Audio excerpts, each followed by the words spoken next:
students. In the last classes, we are discussing about Java database connectivity, JDBC connection process, and also we discussed about statement objects. In the today's class, we are going to discuss about the next topic, that is result set. Last class ಒಳಗಡೆ result set ಬಗ್ಗೆ ನಾವು ತಿಳ್ಕೊಂಡಿದ್ದೀವಿ. Result set ಅನ್ನೋದು ಒಂದು object ಇದೆ. ಯಾವಾಗ ನಾವು ಡಾಟಾಬೇಸ್ದಿಂದ ಡಾಟಾನ retrieve ಮಾಡ್ತೀವಿ, ಆ ರಿಟ್ರೈವ್ ಮಾಡಿದ ಡಾಟಾನ ಸ್ಟೋರ್ ಮಾಡಲಿಕ್ಕೆ ರಿಸಲ್ಟ್ ಸೆಟ್ ಯೂಸ್ ಮಾಡ್ತೀವಿ ಅಂತ ತಿಳ್ಕೊಂಡಿದ್ವಿ. ಇವತ್ತಿನ ಕ್ಲಾಸ್ ಒಳಗಡೆ we are going to discuss about the detailed concept of result set. ಪೂರಾ ರಿಸಲ್ಟ್ ಸೆಟ್ ಅಂದರೆ ಏನು ಅಂತ ತಿಳ್ಕೊತಾ ಇದ್ದೀವಿ. ರಿಸಲ್ಟ್ ಸೆಟ್ ಅನ್ನೋದನ್ನು ತಿಳ್ಕೊಳ್ಳಿಕ್ಕೆ ಫಸ್ಟಿಗೆ ನಾವು ಕ್ವೆರಿದಿಂದ ಚಾಲೂ ಮಾಡ್ತೀವಿ. A query is used to update, delete and retrieve the information stored in a database. Query ಅನ್ನೋದನ್ನು ನೀವು ನಿಮಗೆಲ್ಲ ತಿಳಿದಿರೋ ಹಾಗೆ ಗೊತ್ತಿರೋ ಹಾಗೆ ಇದೊಂದು ಅಪ್ಡೇಟ್ ಮಾಡಲಿಕ್ಕೆ, ಡಿಲೀಟ್ ಮಾಡಲಿಕ್ಕೆ ಅಂದರೆ ಇನ್ಫಾರ್ಮೇಷನನ್ನು ರಿಟ್ರೈವ್ ಮಾಡಲಿಕ್ಕೆ ಯೂಸ್ ಮಾಡ್ತೀವಿ. ಡಾಟಾಬೇಸ್ದಿಂದ ತಗೊಳ್ಳಿಕ್ಕೆ ಅಂತ ಯೂಸ್ ಮಾಡ್ತೀವಿ ಅಂತ ಕಲ್ತಿದ್ದೀವಿ. The execute query method is used to send the query to the DBMS for processing.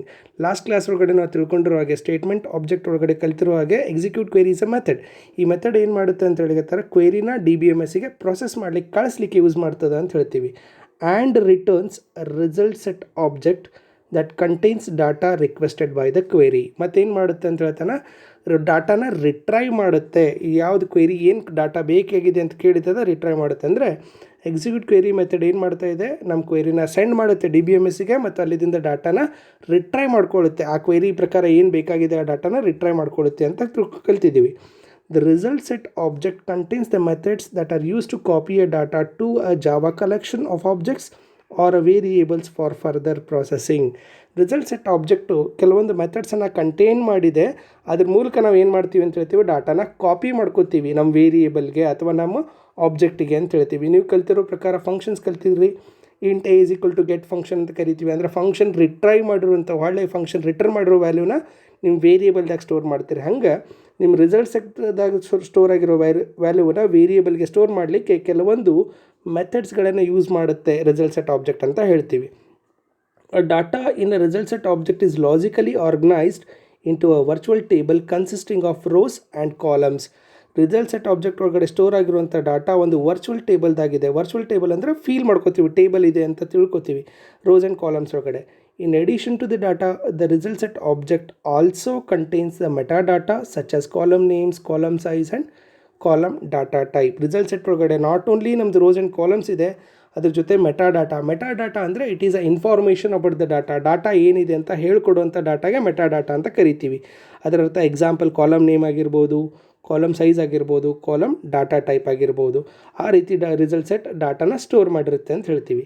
The result set uses a virtual cursor to point a row of the virtual table. Virtual ಕರ್ಸರ್ನ use ಮಾಡುತ್ತೆ. ಅಂದರೆ ಇಲ್ಲಿಂದ ಈ rho ಒಳಗಿದ್ದೀವಿ, ಈ rho ಒಳಗಡೆ ಇದ್ದೀವಿ, next rho ಇದೆ ಅಂತ ಹೇಳಲಿಕ್ಕೆ ರಿಸಲ್ಟ್ ಸೆಟ್ ಕರ್ಸರ್ನ ಯೂಸ್ ಮಾಡುತ್ತೆ ಅಂತ ಹೇಳ್ತೀವಿ. ನೆಕ್ಸ್ಟ್ ಕಂಟಿನ್ಯೂಯೇಷನ್ ಮಾಡೋಣಂತೆ.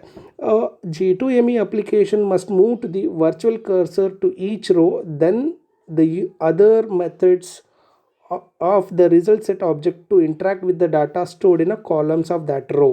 J2ME ಅಪ್ಲಿಕೇಶನ್ ನಾವು ಬರೆದಿರುವಂಥ ಪ್ರೋಗ್ರಾಮು ಏನಾಗ್ತಾ ಇರಬೇಕು, ಮುಂದೆ ಈ ಕರ್ಸರ್ ಏನು ಮಾಡಬೇಕು, ಮುಂದಿನ ರೋಗೆ ಮೂವ್ ಆಗಬೇಕು.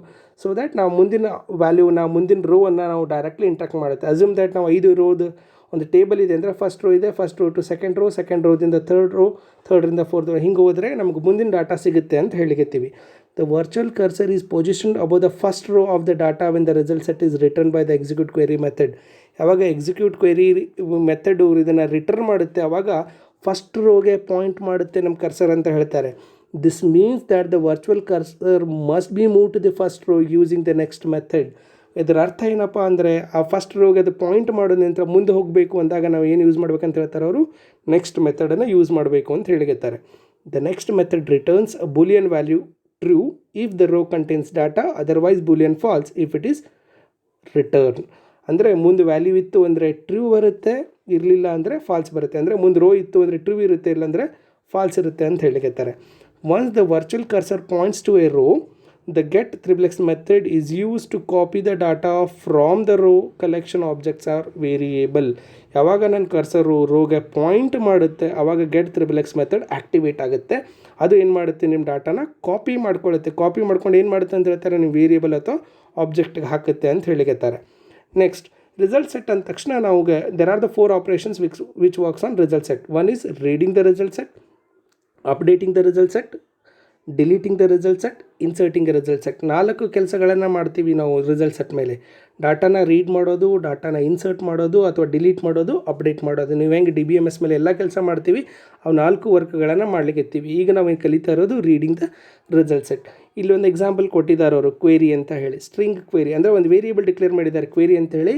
ಆ ವೇರಿಯೇಬಲ್ದಾಗ select first name last name from customer ಅಂತ ಬರೆದಿದ್ದಾರೆ. ಅಂದರೆ ಈ ವೇರಿಯೇಬಲ್ದಾಗ ಇದನ್ನು ಸ್ಟೋರ್ ಮಾಡಿದ್ದೀವಿ. ಕ್ವೇರಿ ಒಳಗಡೆ ಏನು ಸ್ಟೋರ್ ಮಾಡಿದ್ದಾರೆ ಈಗ ಅವರು, select first name and last name from customer ಅಂತ ಹೇಳಿ. ಇಲ್ಲೊಂದು ಕನೆಕ್ಷನ್ ಮಾಡ್ಕೊಳ್ಳಾಗ್ತಿದ್ದೀವಿ, ಕ್ರಿಯೇಟ್ ಸ್ಟೇಟ್ಮೆಂಟ್. ನೀವು ಲಾಸ್ಟ್ JDBC ಪ್ರೊಸೆಸ್ ಒಳಗಡೆ ನೀವು ಕಲ್ತಿದ್ದೀರಿ, ಕನೆಕ್ಷನ್ ಪ್ರೊಸೆಸ್ ಒಳಗಡೆ ಕ್ರಿಯೇಟ್ ಸ್ಟೇಟ್ಮೆಂಟ್ ಅನ್ನೋ ಒಂದು ಸ್ಟೇಟ್ಮೆಂಟು ನಮ್ದು ಎಕ್ಸಿಕ್ಯೂಟ್ ಮಾಡಲಿಕ್ಕೆ, ನಮ್ಮ ಕ್ವೇರಿನ ಬರೀಲಿಕ್ಕೆ ಹೆಲ್ಪ್ ಮಾಡುತ್ತೆ ಅಂತ ಹೇಳ್ತೀವಿ. ನೆಕ್ಸ್ಟ್ ಬರೀತಾ ಇದ್ದಾರೆ ಎಕ್ಸಿಕ್ಯೂಟ್ ಕ್ವೇರಿ ಮೆಥಡ್. ಈ ಮೆಥಡ್ ಇರಲಾರ್ದೆ ರಿಸಲ್ಟ್ ಸೆಟ್ ವರ್ಕ್ ಆಗಲ್ಲ ಅಂತೇಳಿ execute query into bracket query ಬರ್ತಾರೆ. It means that select first name last name from customer ಅಂತ ಡೈರೆಕ್ಟ್ ಬರೆಯೋ ಬದಲಿ ಇದು ವೇರಿಯೇಬಲ್ ಮೂಲಕ ಬರೆದಿದ್ದಾರೆ.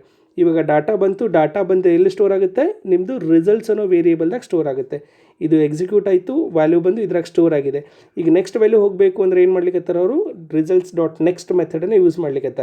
ಗೆಟ್ ಸ್ಟ್ರಿಂಗ್ 1 ಅಂದರೆ ಫಸ್ಟ್ ನೇಮ್ ಒಳಗಡೆ ವ್ಯಾಲ್ಯೂನ ಸ್ಟೋರ್ ಮಾಡ್ತೀವಿ, ಲಾಸ್ಟ್ ನೇಮ್ದಾಗ ವ್ಯಾಲ್ಯೂನ ಸ್ಟೋರ್ ಮಾಡ್ತೀವಿ. ಅಂದರೆ ನನ್ನ ಟೇಬಲ್ದಾಗ ನಾವೇನು ಮಾಡಿದ್ದೀವಿ, first column second column, first column also string ಇದೆ, ಸೆಕೆಂಡ್ ಕಾಲಮ್ ಅಷ್ಟು ಸ್ಟ್ರಿಂಗ್ ಅದ, ಅದನ್ನು ರಿಟ್ರೈ ಮಾಡಿ ಸ್ಟೋರ್ ಮಾಡಲಿಕ್ಕೆ ಇದನ್ನು ಬರೆದಿದ್ದೇವೆ. ವೈಲ್ ನೆಕ್ಸ್ಟ್ ಅಂದರೆ ಇದು ಕಂಟಿನ್ಯೂಯೇಷನ್ ಆಗುತ್ತೆ, ಲೂಪಿಂಗ್ ಒಳಗೆ ಬರುತ್ತೆ. ಅಂದರೆ ಟ್ರೂ ಇರೋ ತನಕ ನಿಮ್ಗೆ ಏನಾಗುತ್ತೆ, first name last name return ಹಾಕೋತೆ ಹೋಗುತ್ತೆ. This is how we are to read the data from the result set. Next ಬರುತ್ತೆ scrollable result set. Scrollable result set ಅಂತಂದರೆ ಇಲ್ಲಿ ಒಂದು ಸ್ಕ್ರೋಲ್ ಮಾಡೋದು ಅಂದರೆ ಮುಂದೆ ಹೋಗೋದು, ಹಿಂದೆ ಹೋಗೋದು, ಮುಂದೆ ಚೇಂಜ್ ಆಗೋದು ಅಂತ ಹೇಳೋದು. 6 methods of the result set objects are use to position the virtual cursor in addition to the next method. 6 ಬೇರೆ ಬೇರೆ ಮೆಥಡ್ಗಳನ್ನು ಯೂಸ್ ಮಾಡ್ತೀವಿ ನೆಕ್ಸ್ಟ್ ಮೆಥಡ್ ಜೊತೆ ಹಿಡ್ಕೊಂಡು ಅಂತ ಹೇಳಿಕತ್ತಾರೆ. First, last, previous, absolute, relative and get row. The statement object that is created using the create statement of the connection object must be set up to handle the scrollable result set by passing the create statement method on the 3 of the constant. ನಾವು ಇದರೊಳಗಡೆ ಸ್ಕ್ರೋಲೇಬಲ್ result set ಮಾಡಬೇಕಂದ್ರೆ ಹಿಂದೆ ಹೋಗಬೇಕು, ಮುಂದೆ ಹೋಗಬೇಕು, change ಆಗಬೇಕು, previous ಹೇಳಬೇಕು ಅಂತ ನಾವೇನಾದರೂ ನಮ್ಮದು ಕರ್ಸರ್ನ ಮೂಮೆಂಟ್ ಮಾಡಬೇಕು ಅಂದ್ಕೊಂಡಿದ್ರೆ ಕ್ರಿಯೇಟ್ ಸ್ಟೇಟ್ಮೆಂಟ್ ಮಾಡುವಾಗೆ ಅದನ್ನು ಸೆಟ್ ಮಾಡಬೇಕು ಅಂತ ಹೇಳಿಕತ್ತಾರೆ. ಕ್ರಿಯೇಟ್ ಸ್ಟೇಟ್ಮೆಂಟ್ ಮೆಥಡ್ ಯೂಸ್ ಮಾಡುವಾಗ ಅದಕ್ಕೆ ಮಾಡಬೇಕಂದ್ರೆ 3 ಕಾನ್ಸ್ಟೆಂಟ್ಗಳಿವೆ. ಒಂದು type forward only, type scrollable intensive and type scroll sensitive. ಇದು ಇನ್ಸೆನ್ಸಿಟಿವ್ ಆ್ಯಂಡ್ ಸೆನ್ಸಿಟಿವ್ ಅಂತ ಕರಿತೀವಿ. 3 ಯಾವುದಾದ್ರೂ ಪಾಸ್ ಮಾಡಿರಬೇಕು ಅಂದರೆ ಮಾತ್ರ ಅದು ಸ್ಕ್ರೋಲೇಬಲ್ ರಿಸಲ್ಟ್ ಸೆಟ್ಟಾಗಿ ವರ್ಕ್ ಆಗುತ್ತೆ ಅಂತ ಹೇಳ್ತೀವಿ. ಎಕ್ಸಾಂಪಲ್, ಇಲ್ಲಿ ಟೈಪ್ ಸ್ಕ್ರೋಲೇಬಲ್ ಇನ್ಸೆನ್ಸಿಟಿವ್ ಅಂತ ಪಾಸ್ ಮಾಡಿದ್ದಾರೆ. ಅಂದರೆ ಕ್ರಿಯೇಟ್ ಮಾಡುವಾಗೆ ನೀವು ಪಾಸ್ ಮಾಡಿದ್ರೆ ಇದು ಸ್ಕ್ರೋಲೇಬಲ್ ರಿಸಲ್ಟ್ ಸೆಟ್ಟಾಗಿ ವರ್ಕ್ ಆಗುತ್ತೆ. So that you are able to go for the next row and previous row. ಇರಲಿಲ್ಲ ಅಂದರೆ ಅದು ಕಂಟಿನ್ಯೂಯೇಷನ್ ಆಗುತ್ತೆ. ಇಲ್ಲೊಂದು ಎಕ್ಸಾಂಪಲ್ ಬರ್ತಿದ್ದಾರೆ, ಡಾಟಾ ರಿಕ್ವೆಸ್ಟ್ ಎಕ್ಸಿಕ್ಯೂಟ್ ಕ್ವೇರಿ. ಅದು ಕ್ವೇರಿ ಆಗಲೇ ಬರ್ದಿದ್ದೀವಿ, ಅದೇ ಕ್ವೇರಿ ಇರುತ್ತೆ. ಈಗ result dot first, result dot last, result previous, absolute, relative, results get string. ಈಗ ಮುಂದೆ ಫಸ್ಟ್ ಹೋಗಬೇಕು, ಲಾಸ್ಟ್ ಹೋಗಬೇಕು, ಪ್ರೀವಿಯಸ್ ಹೋಗಬೇಕು, ಈ ರೀತಿ ಒಳಗಡೆ ನಾವು ಅದನ್ನು ಯೂಸ್ ಮಾಡ್ತೀವಿ ಅಂತ ಹೇಳ್ತೀವಿ. ನೆಕ್ಸ್ಟ್ ಬಂದುಬಿಟ್ಟು ಅಪ್ಡೇಟೇಬಲ್ ರಿಸಲ್ಟ್ ಸೆಟ್. ಅಪ್ಡೇಟ್ ಮಾಡೋದು ಅಂದರೆ ರೀಡ್ ಆದ ನಂತರ ಚೇಂಜ್ ಮಾಡೋದು. ನೀವು ಹೆಂಗೆ ಡಾಟಾ ಬೇಸ್ ಒಳಗಡೆ ಚೇಂಜಸ್ ಮಾಡ್ತೀರಿ ಹಂಗೆ ಇಲ್ಲೂ ಕೂಡ ನಾವು ಚೇಂಜ್ ಮಾಡೋಕ್ಕೆ ಬರುತ್ತೆ ಅಂತ ಹೇಳ್ತೀವಿ. Row contained in the result set can be updated similar to how the table can be updated. ನಾವು ಹೆಂಗೆ ಟೇಬಲ್ದಾಗ ಚೇಂಜ್ ಮಾಡ್ತೀವಿ ಹಂಗೆ ರಿಸಲ್ಟ್ ಸೆಟ್ ಒಳಗಡೆನೂ ಚೇಂಜ್ ಮಾಡ್ಬೋದು ಅಂತ ಹೇಳ್ತಾರೆ. This is made possible passing the create statement method of the connection object are concur update table. ಇಲ್ಲಿನೂ ಕೂಡ ಹೇಳಲಿಕ್ಕೆ ನಾನು ಏನಾದರೂ ಅಪ್ಡೇಟ್ ಮಾಡಬೇಕು ಅಂದರೆ ಕ್ರಿಯೇಟ್ ಸ್ಟೇಟ್ಮೆಂಟ್ ಮೆಥಡ್ ಒಳಗಡೆ ಅಪ್ಡೇಟ್ ಟೇಬಲ್ ಅಂತ ಪಾಸ್ ಮಾಡಿದ್ರೆ ಮಾತ್ರ ಸಾಧ್ಯ ಅಂತ ಹೇಳ್ತಾರೆ. Alternatively concur read only constant can be pass to the create statement method to prevent the result set from being updated. ಬರೀ ರೀಡ್ ಓನ್ಲಿ ಮಾಡಿಬಿಟ್ರೆ ಅಂದರೆ ಏನೂ ಅಪ್ಡೇಟ್ ಮಾಡೋಕ್ಕೆ ಬರಲ್ಲ. ಚೇಂಜಸ್ ಮಾಡಬೇಕು ಅಂದರೆ ಕ್ರಿಯೇಟ್ ಸ್ಟೇಟ್ಮೆಂಟ್ ಒಳಗಡೆ ಕಾಂಕರ್ ಅಪ್ಡೇಟ್ ಟೇಬಲ್ ಅಂತ ಪಾಸ್ ಮಾಡಬೇಕು, ಆರ್ಗ್ಯುಮೆಂಟನ್ನು ಪಾಸ್ ಮಾಡಬೇಕು ಅಂತ ಹೇಳ್ತಾರೆ. There are 3 ways of update result set. 3 ರೀತಿಯಲ್ಲಿ ನಾವು ಅಪ್ಡೇಟ್ ಮಾಡ್ಬೋದು. These are updating the value in a row, deleting a row and inserting a row. 3 ರೀತಿಯಲ್ಲಿ ಅಂದರೆ ಒಂದು ವ್ಯಾಲ್ಯೂನ ಚೇಂಜ್ ಮಾಡೋದು ರೋ ಒಳಗಡೆ, ಇಲ್ಲ ಡಿಲೀಟ್ ಮಾಡೋದು ಅಥವಾ ಇನ್ಸರ್ಟ್ ಮಾಡೋದು. For this update XXX method is use to change the value of a column in the current row of the result set. ನಮ್ಮ ಕಾಲಮ್ ವ್ಯಾಲ್ಯೂನ ಚೇಂಜ್ ಮಾಡಲಿಕ್ಕೆ ನಾವು ಯಾವ ಮೆಥಡ್ ಯೂಸ್ ಮಾಡ್ತೀವಿ ಅಂತ ಹೇಳ್ತಾರೆ ಅವರು, ಅಪ್ಡೇಟ್ XXX ಮೆಥಡನ್ನು ಯೂಸ್ ಮಾಡ್ತೀವಿ ಅಂತ ಹೇಳ್ತಾರೆ. A value in a column of the result set can be replaced with a null by using the update null method. Value change ಮಾಡಲಿಕ್ಕೆ update XXX method, null value ಹಾಕಲಿಕ್ಕೆ update null method ಅಂತ ಹೇಳ್ತಾರೆ. Example ತೋರಿಸ್ತಾ ಇದ್ದಾರೆ. Create statement method ಒಳಗಡೆ result set dot concur updatable so that you are able to update your result set. ಇದು ಮೆಥಡನ್ನ ಈ ವೇರಿಯೇಬಲ್ನ ಪಾಸ್ ಮಾಡಲಾರ್ದು, ಈ ಕಾನ್ಸ್ಟೆಂಟ್ ಪಾಸ್ ಮಾಡಲಾರ್ದೆ ನೀವು ಅಪ್ಡೇಟ್ ಮಾಡೋಕ್ಕೆ ಬರಲ್ಲ ಅಂತ ಹೇಳ್ತೀವಿ. Request execute query last name Smith, again last name Smith ಇಲ್ಲಿ ಅಪ್ಡೇಟ್ ಮಾಡ್ಕೊಳ್ಳಿಕ್ಕೆ ಅಂದರೆ ಲಾಸ್ಟ್ ನೇಮಲ್ಲಿ ಸ್ಮಿತ್ ಅಂತ ಬರಲಿ ಅಂತ ಹೇಳಿ ಇದನ್ನು ಅಪ್ಡೇಟ್ ಅಂತ ಕರಿತೀವಿ. Similarly if you want to delete a row from the result set you are using the delete row method.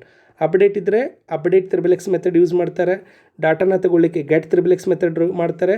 ಡಾಟಾನ delete ಮಾಡಲಿಕ್ಕೆ ಡಿಲೀಟ್ ರೋ ಮೆಥಡನ್ನು ಯೂಸ್ ಮಾಡ್ತಾರೆ to remove a row from the result set. The delete row method is passed as an integer that contains the number of rows to be deleted.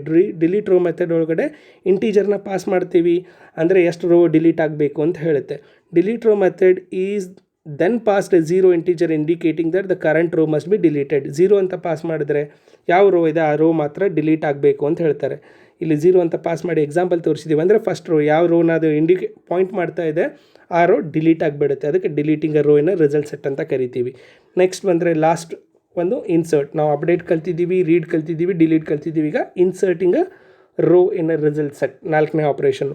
Inserting a row into the result set is accomplished using basically the same technique use to update the result set. Update ಮಾಡಲಿಕ್ಕೆ ಏನು use ಮಾಡ್ತೀವಿ? Same use ಮಾಡ್ತೀವಿ. That is update triple x method is used to specify the column and value that will be placed into the column of the result set. The insert row method is called after the update triple x methods. Update triple x method ಆದ ತಕ್ಷಣ insert row ನ use ಮಾಡ್ತೀವಿ. ಅದ್ರ insert row ಮೆಥಡನ್ನು use ಮಾಡಿಕೊಂಡು ರೋನ insert ಮಾಡ್ತೀವಿ ಅಂತ ಹೇಳ್ತಾರೆ.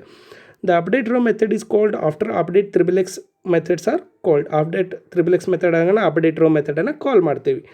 The update row method changes value in a column of the current row and the result set based on the value of the update triple x methods are used. ಇದರ ಅರ್ಥ simple ಮಾಡಿಕೊಂಡು work ಮಾಡ್ತೀವಿ. Update triple x method use ಮಾಡಿಕೊಂಡೆ work ಮಾಡ್ತೀವಿ ಅಂತ ಹೇಳ್ತೀವಿ ನಾವು. Next ಇಲ್ಲಿ ಒಂದು ಎಕ್ಸಾಂಪಲ್ ತೋರಿಸ್ತಾ ಇದ್ದೇನೆ. Select first name last name from the customer, create statement concur updatable. ಇಲ್ಲಿ ಅಪ್ಡೇಟೇಬಲ್ ಇರಲಾರ್ದೆ ಮಾಡೋಕ್ಕೆ ಬರಲ್ಲ ಅಂತ ಹೇಳ್ತೀವಿ.